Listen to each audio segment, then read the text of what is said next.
मोहनी लगाउन अत्यन्तै सजिलो छ। यहाँहरूले पानीले मुख धुनुस्, मोहनी लाग्यो। यो अत्यन्तै अद्भुत क्रिया छ। यहाँहरूले धेरैले मोहनी लगाउनु पर्यो भन्नुहुन्छ। आफ्नो विषयमा यदि आफ्नो प्रेमीलाई मोहनी लगाउनु पर्यो भने यहाँहरूलाई अत्यन्तै सजिलो विधि छ।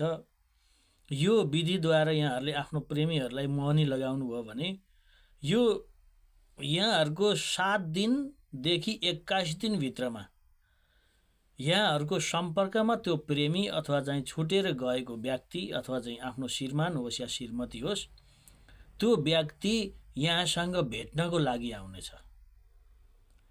यो यस्तो अद्भुत मन्त्र छ। यो अद्भुत मन्त्र के हो त भन्नुहोला भने ओम वश्य मुखी जार मुखी स्वाहा भन्ने मन्त्र छ।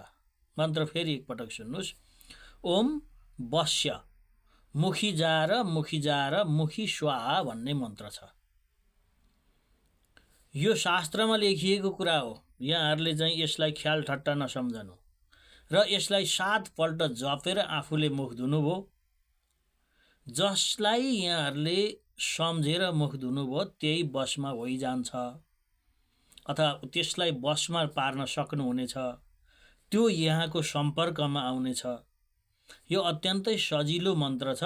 यो मन्त्र प्रयोग गरेर यहाँहरूले सकारात्मक सोचका साथ प्रयोग गर्नुभयो र कुनै पनि पुण्यका निम्ति गर्नुभयो भने पक्कै पनि लाभ मिल्नेछ। यदि नकारात्मक सोचका साथ गलत प्रयोग गर्नुभयो भने यहाँहरूको त्यो लाभ मिल्ने छैन। त्यसैले यसलाई चाहिँ विशेष गरी ख्याल गर्नुहोला र यो मन्त्र प्रयोग गर्नभन्दा अगाडि गुरुलाई पक्कै पनि यहाँहरूले जानकारी गराएर गुरुको आदेशबाट मात्रै यो काम गर्नुहोला। धन्यवाद।